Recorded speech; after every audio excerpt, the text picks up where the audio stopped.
Buenos, ¿qué tal hermanos? ¿Cómo están? Dios me los bendiga mucho. Vamos a iniciar nuestra sesión 5 ya para poder continuar con este estudio del discipulado número 2 y profundizando más en lo que es la palabra del Señor, en lo que no se menciona mucho a fondo, tan a fondo en el primer discipulado. En el discipulado 2 vamos a entender muchas cosas más aún. Hoy nos toca la doctrina de Dios. Vamos a orar para poder dar inicio. ¿Qué les parece? Amado Dios, Padre bendito, en esta mañana pedimos tu bendición, Señor, tu dirección. Cuídanos, guíanos, mi amado Padre, para poder, Señor, seguir estudiando tu palabra, para poder seguir conociéndote un poco más, para poder, Señor, seguir adorándote más también, mi amado Dios. Hoy nos toca un tema muy importante, Padre. Cuida, Señor, de nuestros corazones, ayúdanos, Señor, mándanos al Espíritu Santo para que podamos, o que el Espíritu Santo pueda trabajar en nosotros, Señor, lo que está en nosotros, para poder entender tu palabra. Cuídanos, Padre bendito, te lo pedimos y este tiempo es tuyo, Señor. En el nombre de Jesús pedimos tu guía y tu dirección, Señor. Amén. Muy bien, mis hermanos. Buenos días a todos y hoy nos toca, hermanos, la doctrina de Dios. Por lo general yo siempre hago un pequeño, ¿cómo les digo? Hago una pequeña introducción, pero el tema de hoy pues no sabría cómo hacerlo para empezar. Pero sí he podido conseguir algo muy importante, que nos va a ayudar en realidad a nosotros. Um, si estás compartiendo el Evangelio, si estás haciendo ello, te vas a encontrar con personas que te van a decir, ¿y de dónde viene Dios? Hay personas que incluso se acercan a la iglesia solamente para hacer ese tipo de preguntas o hacer preguntas que van relacionadas a Dios, que es la curiosidad del hombre en realidad. Pero querer saber cosas como de dónde viene Dios, lo que va a pasar con su cabeza es que va a explotar, porque no a la inteligencia del hombre, que es limitada obviamente, pues no lo va a entender, no lo va a comprender. Pero las personas que te preguntan, que van a querer hacer esto siempre, lo que van a hacer querer es tener una razón para poder creer. Y no es que la razón esté ligada a lo que es Dios, obviamente no tiene nada que ver, pero sí podemos entender muchas cosas. Y seguramente te han hecho esta pregunta: ¿de dónde viene Dios? ¿Cierto? Y cómo respondes algo así, ¿no? ¿Cómo, oye, verdad, cómo le respondo? ¿En qué versículo está? ¿A dónde puedo ubicar? Es que si simplemente nos hacemos esta pregunta: ¿de dónde viene Dios? Pues estamos hablando de un Dios erróneo, de un Dios equivocado. Porque el Dios de la Biblia, el Dios que tú y yo adoramos, pues no le afecta el tiempo, no le afecta ni siquiera el espacio, ni siquiera le afecta la materia. No le afecta nada de estas tres cosas. Si Dios fuera afectado por el tiempo, la materia y el espacio, simplemente no sería Dios. Las personas quieren saber de dónde, quieren saber cuándo se inició, quieren saber físicamente cómo es, todo quieren saber. Pero si a Dios le afectara todo esto, pues no sería Dios simplemente. El tiempo, el espacio y la materia es lo que se llama un continuum, si no me equivoco. Y esos tres vienen a existir de manera simultánea, al mismo tiempo. Viene a existir esto. Porque, a ver, si existiría simplemente la materia, pero no el espacio, ¿dónde lo pondrías? ¿Dónde pondrías la materia, no? O si tuvieras la materia y el espacio, ¿cuándo lo pusiste? Es un poco, no extraño, pero son cosas importantes que hay que entender. Porque, como les digo, las personas que le van a preguntar o van a indagar sobre este tema van a querer saber cuándo. ¿Cuándo se inició? ¿Cuándo? ¿Desde dónde? Tiene que haber un punto. Tengo que saberlo porque para entenderlo. Si no, no lo puedo entender. Y si a Dios le afectara esas cosas, como la materia, como el espacio, como el tiempo, no sería Dios simplemente, ¿sí? Entonces, si existiera la materia, como les digo, pero no el espacio, ¿dónde pondrías la materia, no? O si tuvieras la materia y el espacio, ¿cuándo lo pusiste? Necesitan esas tres cosas existir al mismo tiempo, pero ¿qué creen? Eh, el tiempo, el espacio y la materia no pueden venir de manera independiente, cada uno de ellos de manera independiente, no podría existir, eso es lo que le quiero decir. La Biblia contesta a esto de esta manera, con solamente 10 palabras. Recuerda en Génesis, ¿no? En el principio, aquí estamos hablando de tiempo, Dios creó los cielos, ahí estamos hablando del espacio, y la tierra, y ahí estamos hablando pues de la materia. ¿Se dan cuenta? Todo viene a existir de un solo golpe. Y el Dios, hermanos, que lo ha creado, tiene que estar fuera de ellas. Si el tiempo limita a Dios, entonces no es Dios. Si el tiempo limita a Dios, pues simplemente no es Dios. Pues miren las computadoras que tenemos actualmente nosotros. ¿El que las creó acaso está dentro de esta computadora? ¿Está poniendo las letritas? ¿Está poniendo los números? No, no, ¿verdad? El que ha creado tu computador, mi computador o tu celular tal vez, están fuera del celular, está fuera del computador. Las personas piensan que no, tiene que ver acá un truco, cómo es que Dios existe, dame una razón. Dios, el que ha creado el universo, hermanos, viene de afuera del universo, viene de afuera. Él está muy por encima, va más allá, está adentro, está a través. Hermanos, Él no es afectado por el universo, Él no es afectado por el tiempo ni por nada de eso. Y solo la pregunta de dónde viene Dios, pues, está asumiendo de un Dios limitado. Y es que ahí está el problema, pues. El problema está ahí. El Dios que tú y yo adoramos, hermano, pues no está limitado por el tiempo, ni el espacio, ni siquiera la materia.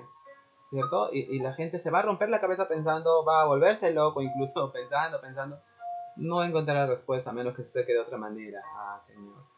Eh, si yo pudiera ser incluso que ese Dios infinito quepa en mi pequeño cerebro, en mi cerebro, que pesa 1 kilo creo por lo menos, más o menos está por ahí su peso, simplemente no valdría la pena adorarlo, porque nuestro Dios es infinito y a Él es al que adoramos. Y como les digo, no hay introducción que pueda hacer, que pueda dar validez a lo que es Dios. Obviamente nada de lo que yo pueda decir, pero sí cuando alguien nos pregunte de dónde viene Dios, eh, respondamos esto. Hasta ahí ya la pregunta está mal hecha, porque estamos hablando de un Dios que le afecta a todo, le afecta el tiempo, le puede afectar la materia, le puede afectar el espacio. Y no es así. Nosotros tenemos un Dios que está muy afuera de eso. Es más grande, es enorme, es gigantesco. No sabría qué palabras usar, hermano, para poderte decir cómo es nuestro Dios, porque no lo he visto, obviamente, pero sí puedo ver la grandeza, el amor que nos tiene a nosotros, y lo refleja en su Hijo. ¿Sí? Entonces podemos iniciar ya esta quinta sesión, si no me equivoco. ¿Sí? Esta se llama la doctrina de Dios, es la teología propia. Miren, el primer punto es la existencia de Dios. Hay muchos argumentos, leamos 3 de ellos.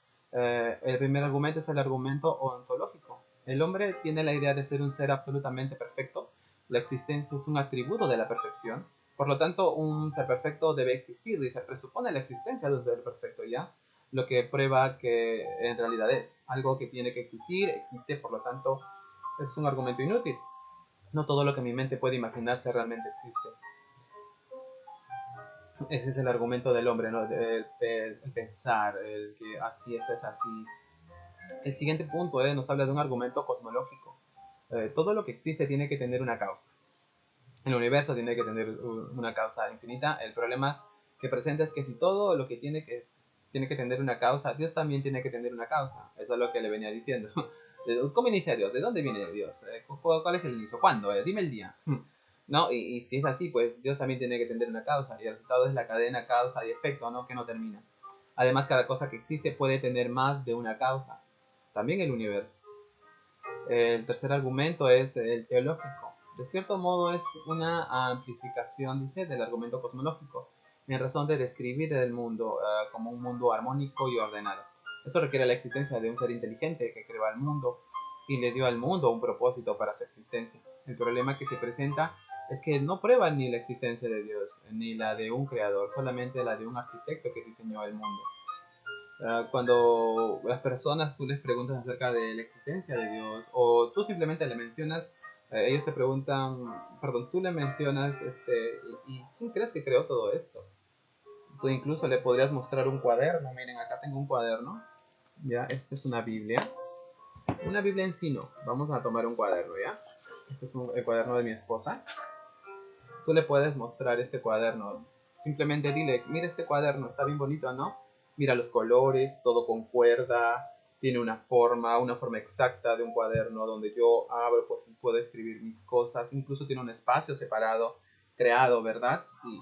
Y está tan perfecto, o sea, hablo de perfecto de que es un cuaderno y yo puedo usarlo. No está en desorden, las hojas no están por atrás, no, está ordenado, yo lo cierro y aquí puedo ver su pasta. Es multicolores, me llama mucho la atención. Y es lo mismo con la creación. Es lo mismo con el universo. Tú pregúntale a alguien nada más, ¿ves este cuaderno o cualquier cuaderno que tú tengas? Ya. ¿Por qué está todo tan perfecto? ¿Por qué los colores están tan coordinados? Y ahí simplemente puedes irte tú hacia la creación. Le puedes decir, mira, ¿ves el universo? ¿Ves la alineación de los planetas? ¿Ves tú la naturaleza? ¿Ves tú cómo está equilibrada? ¿Ves cómo está creada? No está ni más ni menos, está creada de una manera perfecta, casi igual que mi cuaderno, porque alguien lo creó, ¿verdad? Entonces estamos hablando de la existencia de un Dios, de un creador, de alguien que lo ha hecho. Así si alguien te dice, bueno, no creo en Dios porque no existe, enséñale un cuaderno y dile esa forma. Nada puede ser creado de manera tan perfecta, tiene que haber alguien que lo haya hecho. Incluso muchos se apoyan en los científicos, ¿no? Como Albert Einstein y todo eso, pero te cuento una cosa, esos científicos, o al menos la gran mayoría, te hablo del 80% de ellos, no es que crean en Dios, pero sí creen que hay una fuerza que no es de la Tierra, que no es humana, y que entienden que está allá afuera, y no hablo que está en el sistema solar ni nada de eso, pero es una fuerza distinta. Y ellos lo entienden así porque ven todo lo que está formado alrededor y ven que todo tiene coherencia. Alguien tiene que ser el responsable de ello. Ese es el razonar de los científicos. Los científicos no apelan a que no, esto es así, no. Ellos, la gran mayoría de ellos, apelan, hermanos, a que hay una fuerza distinta. Y ese para ti, para mí, es Dios, ¿verdad? Para ellos quieren entenderlo con sus tubos de ensayo y todo eso. Pero ellos apelan incluso a que no, hay una fuerza distinta que no es de esta tierra. Que no, y solamente miran al cielo y bueno, y miran, pues incluso miran las estrellas, y miran la luna, miran la posición, y si estuvieran en una posición distinta, pues los mares estarían a medio alocados. Pero todo está en un orden muy perfecto. Eso demuestra la existencia.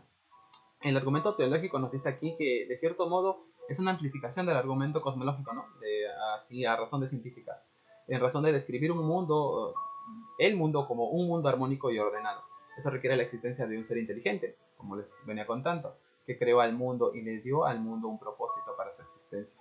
El problema que presenta es que no prueba ni la existencia de Dios, dicen, ni la de un creador, solamente la de un arquitecto que diseñó el mundo. Argumento moral. Miren, el hombre es un ser moral que busca la perfección moral, por lo tanto debe existir en un ser superior que da realidad a esa aspiración humana.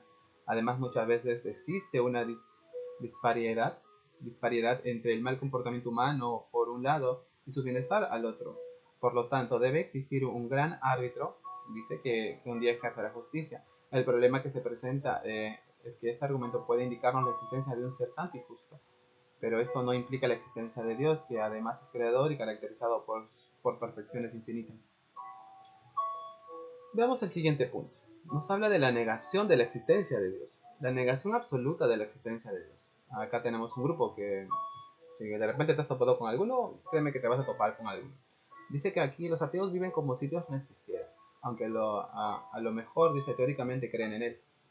Ateos teóricos que niegan a Dios a base de razones filosóficas. En realidad nadie nace ateo. La necesidad de buscarle parte de la imagen y semejanza de Dios ha puesto, dice, en el hombre en la Biblia, que esto dice que Dios ha puesto esto en el hombre, pero la Biblia da por sentado la existencia de Dios, pero que el hombre ha rehusado creer en él. Dice que vemos que nuestra condición pasada era sin Dios. Recuerden, sin Dios, sin amor, así crecimos, sin amor, sin querer buscarlo siquiera. La humanidad vive sin Dios, no glorificándole ni dándole gracias, deteniendo con injusticia la verdad. Letra B, miren, conceptos falsos que equivalen a su negación. Dios como ser impersonal. Dice aquí, Dios se ha retirado del mundo y no tiene interés en el hombre. Dios es visto como una fuerza impersonal. Punto número 2. Dios es un ser finito y personal. La idea detrás del politeísmo es curiosamente en el siglo pasado hubieron filósofos que optaron por describir a Dios como un ser finito y sujeto a lugar y tiempo. Eso es lo que les venía hablando en el inicio. Por la miseria que hay en el mundo, Dios no puede ser omnipotente. Bueno, acá atribuyen a que, bueno, hay maldad acá, no hay Dios. En este lugar no hay Dios. Dios se ha olvidado de aquí, se ha olvidado de ellos. Y no es así, y Dios sí puede estar en todo lugar. Dice aquí punto número 3, Dios como idea abstracta. La palabra de Dios sencillamente acá representa un proceso cósmico o un poder universal en otros sistemas. Dios es equiparado a la sociedad. Hablamos del marxismo, ¿verdad? Entonces, ¿qué estamos viendo aquí, hermanos? En este punto, en los conceptos falsos que equivalen a su negación. Las personas se van a inclinar, como les digo, buscar razones. Ahí viene el ateísmo, otros que no están tan convencidos son politeístas, muchas religiones, porque esta le agrada, le parece bien. Se dan cuenta, bueno, que lo convence en otras palabras. Pero muchos de ellos no siguen al Dios verdadero. Escucharán, pero de repente incluso les gusta los cristianos les gusta su manera de pensar, cómo pensamos, lo que pensamos de Dios.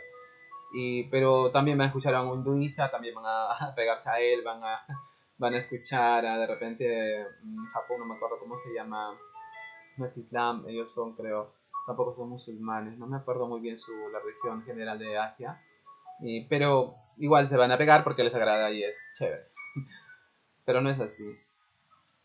Vamos a ver aquí la conocibilidad de Dios. Dios es incomprensible pero conocible. Dice aquí, Dios es incomprensible desde el punto de vista humano.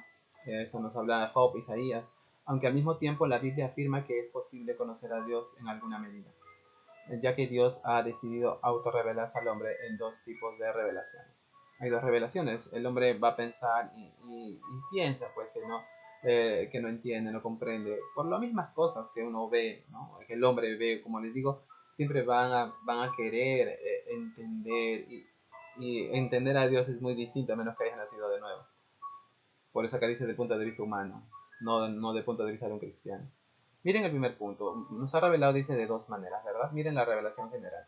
Tal revelación se dirige a todos los hombres sin excepción, a través de la creación. A pesar que salimos, vemos y vemos todo que está tan perfecto. Las estrellas en el cielo, el sol está a una distancia perfecta para nosotros. Está la luna, cuando gira no se acerca más, se aleja de la tierra, no. Todo está de una manera perfecta. La naturaleza, los climas, todo está hecho por Dios y pues obviamente tienes que entender que es Dios, que hay un creador, igual que el ejemplo que le dije con el cuaderno. Uh, pero muchos piensan, no, es el Big Bang, no, es esto, es otro, y la verdad no es así. Acá en el punto número 1 hay 3 puntos. El 2 dice a través de la historia, a través de la conciencia humana. A través de la historia, hermanos, podríamos entender y ponerla, acá nos habla de Hechos 17, 26, 27, podemos también mencionar la historia, hermanos, parte de lo que se enseña en los colegios, la historia de Alejandro Magno, del imperio de Grecia. Estos son imperios que son mencionados en el libro de Daniel. Ahí hay parte de la historia, que muchos no están de acuerdo, piensan que el libro de Daniel se escribió después que pasó todo esto, cuando no es así. Porque está tan exacto, hermanos, tan exacto y tan perfecto, que no pueden creerlo. Acá en el punto número 2 es la revelación especial. Tal revelación se dirige a un grupo de personas a las cuales Dios quiere dar a conocer su salvación. Miren el punto 7 que está arriba. Acá arriba Dios es incomprensible. Acá dice 7, aquí encimita, si se dan cuenta. Y aquí está la explicación. El conocimiento de Dios no se puede comprender. Su grandeza es inescrutable. Su entendimiento es infinito. Por eso les decía, alguien que trate de entender fecha, hora, cuándo pisó, cuándo estuvo, cuándo se creó, no van a poder porque se van a romper la cabeza, de verdad. Vamos a este punto, dice las escrituras. Las escrituras, a pesar que vemos la creación tan hermosa y entendemos que hay atrás de eso debe haber un creador, no nos muestran todo. Las escrituras son los que nos muestran todo. Es lo que nos enseña más incluso que lo que ven tus ojos y mis ojos. El punto 2 dice que el Señor Jesús en Colosenses estuvo involucrado. Recuerden que Jesús está mencionado desde Génesis. Recuerden que aquí quiero leerles esa parte, hermanos, donde habla, donde está Jesús ahí presente. Él es el creador, está ahí presente. Y hay un versículo muy importante donde podemos darnos cuenta de ello.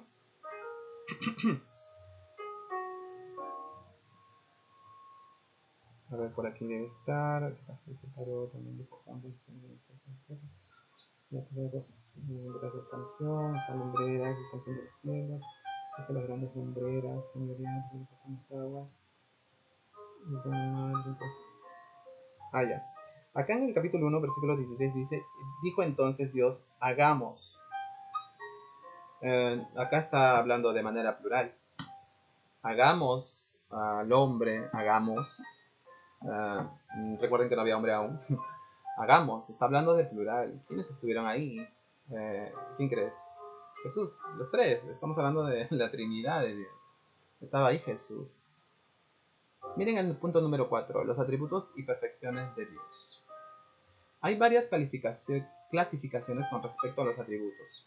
Acá tiene un número 8, vamos a leerlo al final, ¿sí? Dice de Dios como atributos naturales y morales, absolutos o relativos, intransitivos o transitivos, incomunicables o comunicables, Para la causa de nuestro estudio utilizaremos, dice este último, por la razón que existen algunos atributos de Dios que han sido legados al hombre y plasmados en él. Claro, está a un grado no absoluto y otros que solo pertenecen al ser de Dios, los cuales el hombre no porta, por ende no son comunicables. Vamos a ver de qué atributos nos habla o las perfecciones de Dios. Primero, atributos incomunicables. Hablamos de la existencia de Dios, la autoexistencia de Dios. Dice, significa que Dios tiene existencia en sí mismo. El término técnico es aceitas, el que tiene su origen en sí mismo. Aquí es donde de repente, si tú le dices eso a alguien que te pregunta de dónde viene Dios, cuándo vino, tú le dices, él tiene su origen en sí mismo. Él quiere escuchar fecha, hermano. Él quiere escuchar materia, espacio. Él quiere escuchar eso. No quiere escuchar otra cosa. Este atributo dice aquí que se expresa en un hombre, que es Yahvé, relacionado con el verbo hebreo allá, que es ser. Asimismo es independiente de sus pensamientos, su voluntad, su poder. La unicidad de Dios. El único en su género. Por lo tanto, es Dios único. Las demás cosas existen por medio de él. 3. La infinidad de Dios. Aunque sea un ser personal, es también una verdad que un ser infinito, él llena el universo, no tiene límite ni el espacio ni el tiempo, tampoco tendrás un final. Entonces la infinidad de Dios es el espacio, se expresa en su omnipresencia, en el tiempo, en su eternidad, en sus atributos comunicables, en su perfección. Por ejemplo, el amor de Dios es perfecto, o sea, sin defecto ni limitación. El nuestro sí, ¿no? El nuestro tiene defecto, tiene limitación, pero el de Dios no. Y aquí nos está hablando de ese Dios que les daba el resumen al inicio, que no le afecta a él el espacio, no le afecta el tiempo, no le afecta la materia. Vamos a seguir, miren, el punto número 4 dice la eternidad de Dios. Hemos visto que la infinidad de Dios con respecto al tiempo se manifiesta en su eternidad, es un Dios eterno. O sea, Dios no está sujeto al pasado, al presente, al futuro. ¿Se dan cuenta que a Dios no le afecta el tiempo? ¿Se dan cuenta que a Dios no le afecta ni el espacio? Es porque está fuera de Él. Él está fuera de estas cosas porque Él mismo las ha creado. ¿Sí? Dice aquí, dice, Él no está sujeto a estas cosas, a presente, pasado, futuro, sino que todos los acontecimientos y cosas están delante de Él con la misma realidad. Hace ratito arriba vimos un número 8, miren, vamos a ubicarlo otra vez. ¿Sí? Está por aquí, si no me equivoco. Aquí está, hay varias clasificaciones con respecto a los atributos. Miren, aquí está una pequeña explicación. Dice que se usa el término atributos por un tema de conveniencia, pero hay que dejar deslizar la idea de que esto se refiere a alguna añadidura. Al ser de Dios, sería más recomendable usar el término perfecciones, excelencia o virtudes para referirnos a las cualidades que posee el carácter de Dios con respecto a la infinidad de Dios en su omnipresencia. El hecho de que estén en todos lados no nos puede llevar a pensar que cada cosa creada forma parte del ser de Dios. Panteísmo. Dios es independiente de su creación. Está afuera. Tal cual la persona que ha creado tu computador, ya esa persona no está dentro, pues dando vueltas como un hámster, ¿no? No está. Él está afuera. Por lo tanto, Dios, a toda la creación, todo lo que ves, Él está afuera. No le afecta nada. Ni el presente ni el pasado. Es Dios. También cabe resaltar que nunca tuvo ni principio ni fin. Aunque Él reconoce el tiempo del hombre, no está sujeto a Él. El tiempo que nosotros vivimos no está sujeto a Él. A la inmutabilidad de Dios. Dios no crece, ni disminuye, ni cambia. Su conocimiento, sus planes y sus principios morales siguen siendo los mismos, como ser absolutamente perfecto. La posibilidad de un cambio queda totalmente excluido. Definición dice, Dios no está sujeto a ningún cambio, ni de su ser, ni de sus atributos, ni de sus planes, ni de sus promesas. Hermano, tú ves en la palabra de Dios, ¿verdad? El Señor no te va a decir, no, bueno, eso que está escrito, ya. He cambiado de pensar, he cambiado mi modo de pensar, no te va a decir eso. Como Dios es y como tú lo ves, así es, no como lo conocemos, perdón. No lo vemos, ¿no? Nunca lo hemos visto, perdón. Pero sí debemos entender esto, que Él no va a estar sujeto a ningún cambio, a ninguno, ni sus planes que tiene con nosotros, ni de sus promesas que tiene para nosotros, ni siquiera sus atributos vivos van a cambiar. Nosotros sí a veces, ¿no? Cuando nos enojamos, decimos, ¿no? De repente con nuestra esposa, ¿no? Yo te amo, te adoro, pero cuando hace algo mal ya le miro mal, claro, no con odio, pero ha cambiado. He cambiado mi humor, mi amor de repente por un momento. Obviamente después me acercaré, le pediré perdón y todo se va a arreglar. Pero sí he variado, sí he pensado. Sí, quizás ha pasado por mi cabeza, pero obviamente no lo ejecuté porque entiendo que es mi esposa. Y sin embargo, nosotros sí, pues, nosotros sí, somos sujetos a cambios de humor, pero Dios no, Él no. Eso debemos entender. La omnipresencia de Dios. Acá nos habla de que Dios o su inmensidad tiene que ver con su infinidad en relación con el espacio. Las dos palabras omnipresencia e inmensidad son sinónimos, dice, con una notable excepción, dice, inmensidad, donde le va a poner más énfasis, hermanos, al hecho de que Dios no está limitado por el espacio, mientras que su omnipresencia resalta en el hecho de que Él está presente en cualquier lugar. No es afectado por el espacio, como comentábamos al inicio, y Él está en todo lugar, con total plenitud de su ser divino. Acá en el siguiente punto, en el punto 7, tenemos la omnisciencia de Dios. Dios dice, ha conocido cada detalle de sí mismo y de la creación desde el principio. Él nunca tiene la necesidad de aprender nada.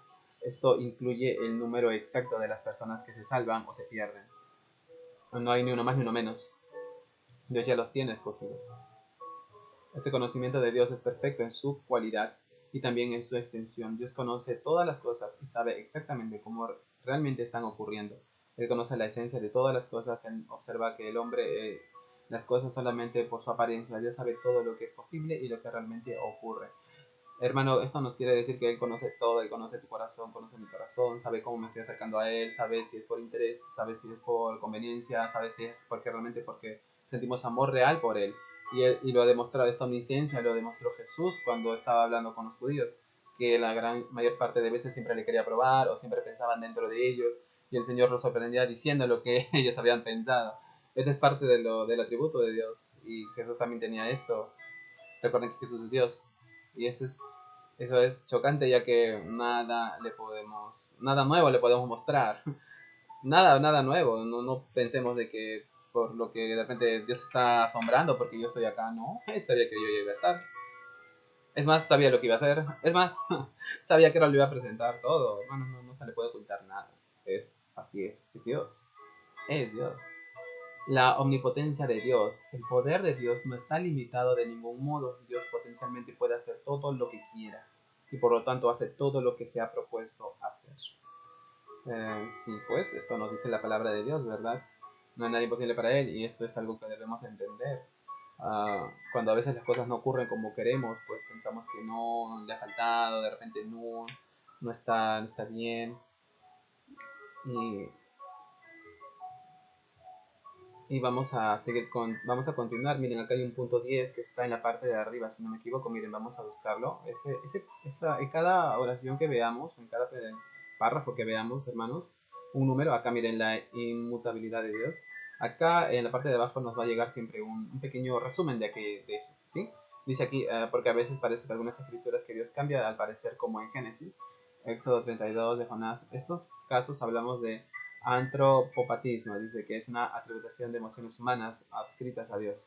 Es un recurso para entender desde un plano humano la obra de Dios. Si Dios se hubiese arrepentido de la humanidad en realidad, ni Noé hubiese entrado al arca. Si Dios realmente quisiese destruir a Israel en el ardor de su ira, no hubieran promesas futuras de restauración. También hay que entender al Señor desde el plano de sus promesas condicionales e incondicionales.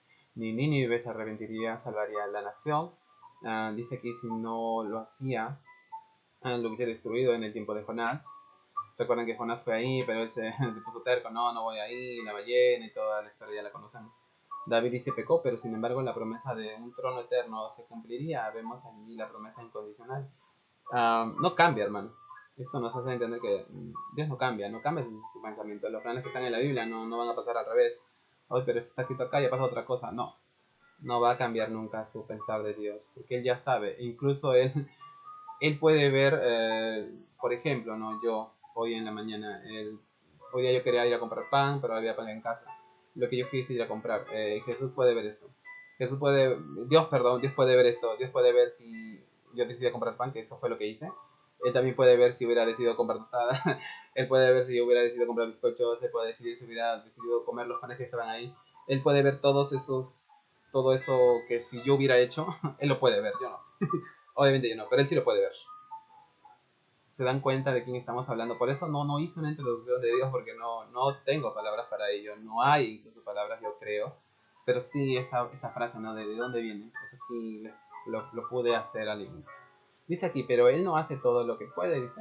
Pero Él no hace todo lo que puede. La idea de la omnipotencia de Dios se expresa en el nombre de Shaddai, que significa el Todopoderoso. Cabe resaltar que aunque Dios puede hacer todo, actos como mentir, pecar, negarse a sí mismo, cambiar, son cosas que no hace, aunque pudiese por causa de ir en contra de su naturaleza.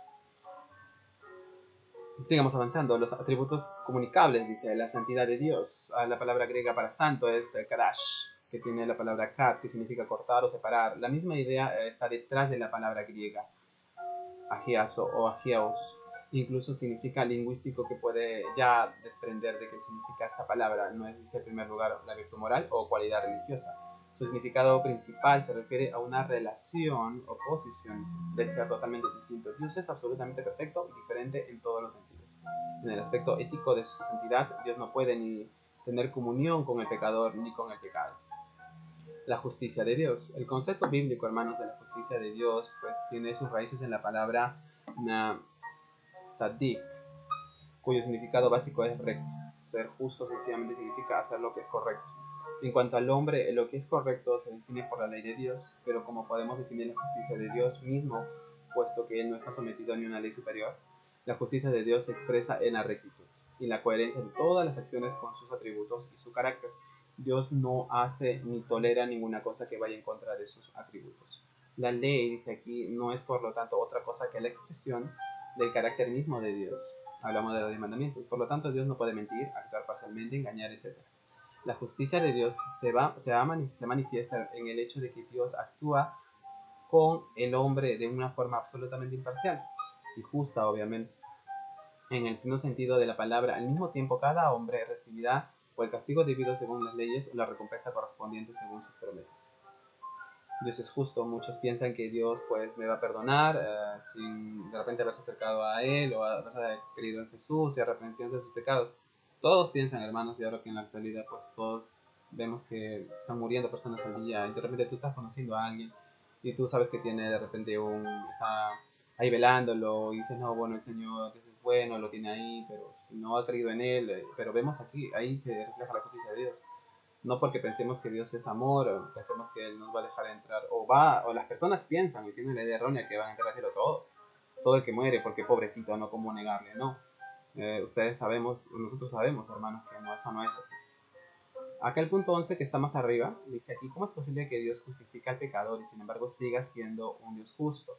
La respuesta encontramos en Romanos 3:21. Jesucristo pagó el precio de un Dios justo que un Dios justo demandó. El precio fue pagado, así Dios sigue siendo justo de acuerdo con su santidad y al mismo tiempo puede declarar justo al que cree en Jesucristo. Tú y yo somos declarados justos a través de Jesucristo. Eso es hermoso porque hemos pecado tanto que no merecemos, no recuerda, cuando estemos delante en el trono, lo que va a ver Dios es la justicia de Jesucristo en nosotros. No va a ver lo que tú has hecho, va a ver la justicia de Jesucristo ahí. Miren, vamos a ver aquí qué dice, sigamos hablando. Dice, un plano mucho más profundo desde la óptica de Dios debiera ser el acto de buscar la voluntad de Dios en el objeto amado. ¿Será correcta esta definición? Observemos, Dios es amor, eso significa que Dios buscará su voluntad y su propia gloria. Dios ama a todas sus criaturas, por ende busca que ellas le conozcan a través de su Hijo. Dios ama a su iglesia, por lo tanto nos expresa su voluntad en las Escrituras. En síntesis, vemos que todas esas cosas son beneficiosas, tanto para su gloria como lo es para los que son objetos de su amor, o sea, nosotros. El amor es entonces beneficiar a un objeto amado, y que es más beneficioso que se haga su voluntad de Dios. La verdad de Dios. Dios expresa básicamente las congruencias de las palabras y afirmaciones de Dios con la realidad de su carácter y esencia. Así que Él no miente ni engaña en cosas que ha afirmado hacer y hacer por razones que no fallan ni puede cambiar. Dios es completamente veraz en todo cuanto hace, dice y es. La soberanía de Dios. Vamos avanzando, hermanos. Dice, Dios es el creador de todo el universo, su voluntad es la causa de todas las cosas y Él ejerce el gobierno ilimitado sobre el universo. Por ser el creador del mundo, todo el universo le pertenece a Él y tiene la autoridad absoluta sobre los ángeles, incluidos los ángeles caídos y los hombres. Él mantiene las cosas con su poder ilimitado y determina los fines y el propósito de todas las cosas. Él gobierna como un rey en el universo. Ahora bien, ¿qué hay problema con el mal? Si Él es soberano, ¿por qué permite que pasen cosas malas? Es lo que siempre nos van a decir cuando estemos evangelizando. Si Dios es bueno, ¿por qué pasa esto? ¿Por qué esto está sucediendo?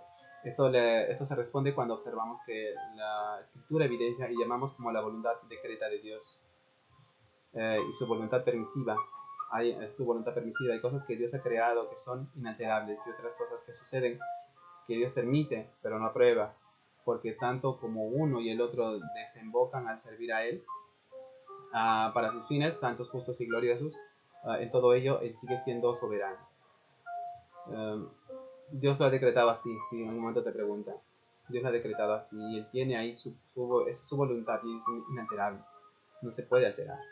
La bondad de Dios, simplemente podemos decir que Él es bueno y es la fuente de todo bien. Por su bondad el hombre no se consume en el infierno instantáneamente, porque su bondad se antepone a su ira. Y por su bondad los creyentes gozan de favores y beneficios, porque su bondad tiene misericordia de ellos. Por su bondad el mundo goza de su gracia común, aunque para los hombres ese favor sea imperceptible.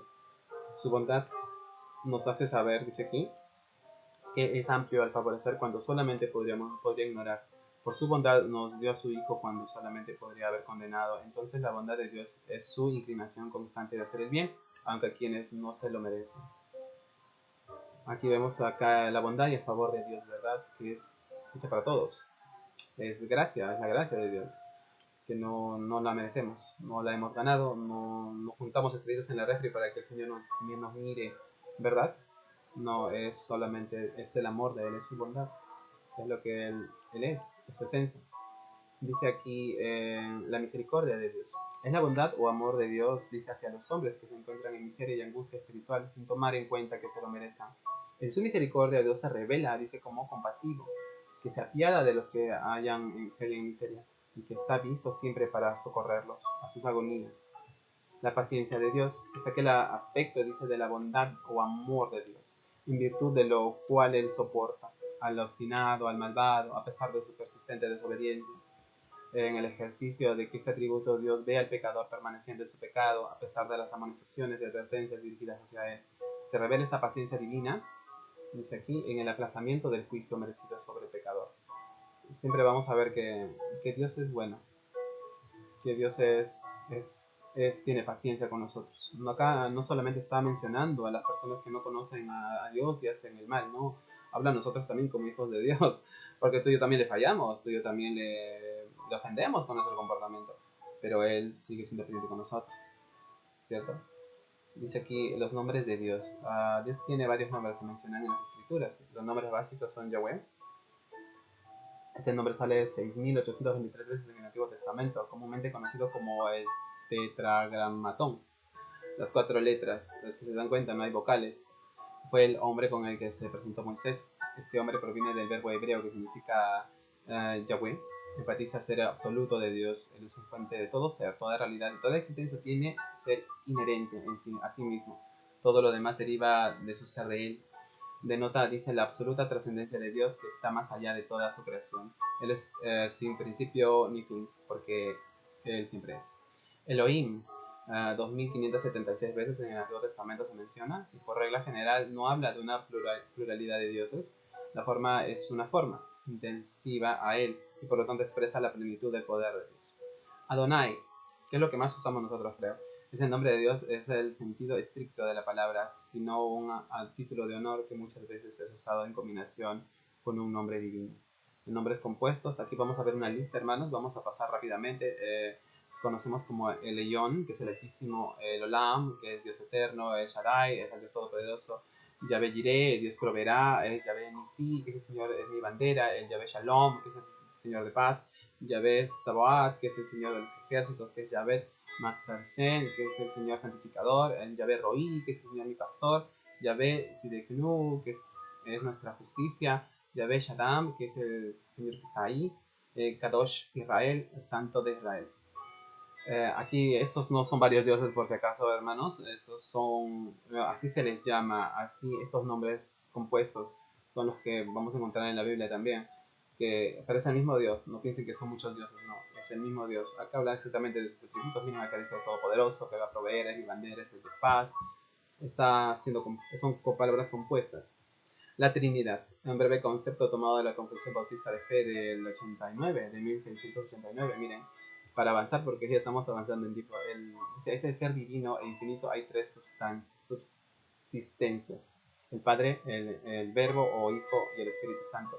Es una sustancia, un poder y una eternidad, teniendo cada uno toda esencia divina, pero la esencia indivisa.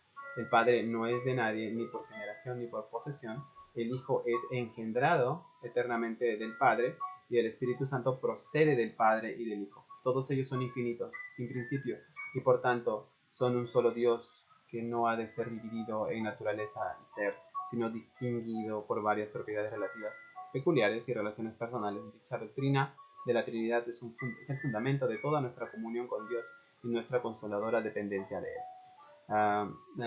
Acá estamos hablando de la Trinidad, ¿verdad? Y también eso, aunque no crean, los católicos lo entienden. Sí, lo entienden muy bien. La Trinidad de Dios, Hijo, Espíritu Santo y Dios. Dice aquí la descripción de la doctrina. En el Señor divino existe una sola esencia divina que no puede dividir, o sea, el Padre, el Hijo y el Espíritu Santo poseen y comparten la misma esencia de la divinidad. Cada persona es la parte de la Trinidad, tienen existencia propia y roles propios, pero coexisten mutuamente en armonía. Vamos más abajo, dice cuando se habla de subordinación se refiere a las funciones, no a la esencia. Aun cuando todo lo que se puede entender de la Trinidad y la Trinidad en sí misma llega a ser un misterio de difícil comprensión. Sí. Si tú le dices a alguien acerca de esta Trinidad que estamos hablando, no te van a creer mucho, es como tres personas en una, sí. ¿Se acuerdan que les leí un versículo de Génesis que decía hay que hacer al hombre a nuestra imagen? ¿Por qué habló de manera plural?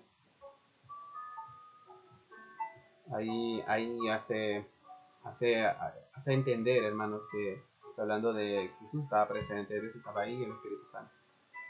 El decreto de Dios, dice, concepto, los decretos de Dios son propósitos eternos de Dios, basados en su consejo sabio y santo, por el medio del cual Dios libremente y de la forma inmutable, para su propia gloria, ordenó eficazmente o permisivamente todo cuanto ocurriría. Es el decreto de Dios, que eso va a pasar, y pasó. Aspectos de los decretos de Dios. Vamos con varios puntos y con eso terminamos, hermanos. Los decretos de Dios son eternos e inmutables. No van a cambiar. Dios decreta en completa libertad. Los decretos de Dios son perfectos. Dios puede hacer lo que le plazca. Dios decreta para su gloria. Dios ha sido decretado por Dios. Todo ha sido decretado por Dios. La creación del universo, las estaciones del año, el límite de las naciones, el lugar de residencia del hombre, la duración de la vida humana, la gobernante de las naciones. Todo ha sido decretado por Dios. Nada se escapa de sus manos. Dios nunca es el autor del pecado. El hombre es responsable por sus actos. Aquí vemos la soberanía de Dios y la responsabilidad humana en Hechos 2:23. Los decretos de Dios no hacen innecesaria la predicación del Evangelio.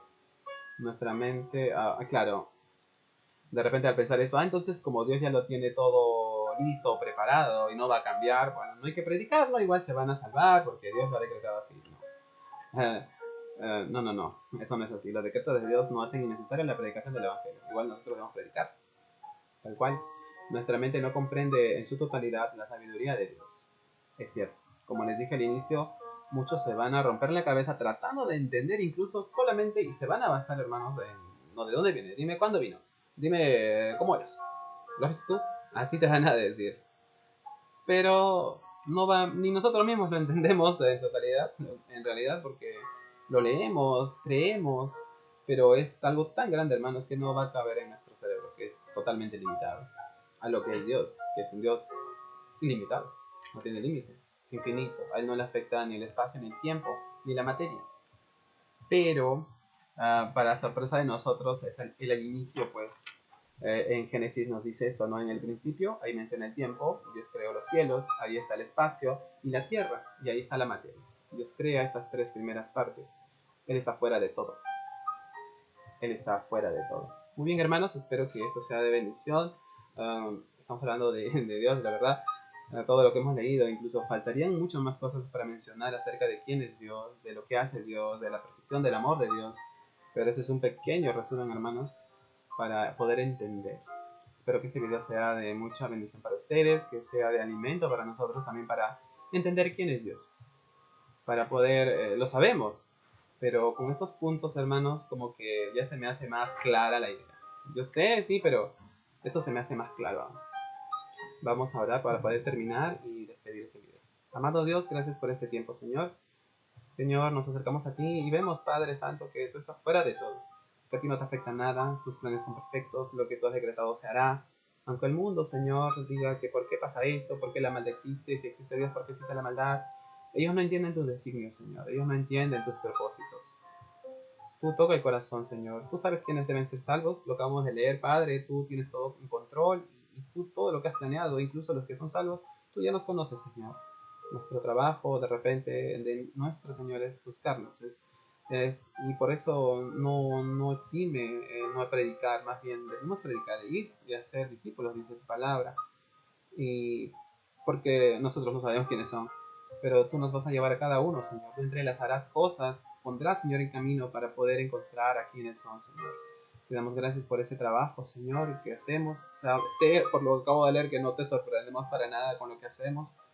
Y te pido, Señor, que nos ayudes. Ayúdanos, Señor, a serte fiel. Gracias por este tiempo, Señor, y cuídanos, Padre. En el nombre de tu amado Cristo Jesús. Amén. Muy bien, mis hermanos. Respondamos las preguntas. Solo dejaré 2 preguntas, no dejaré nada más.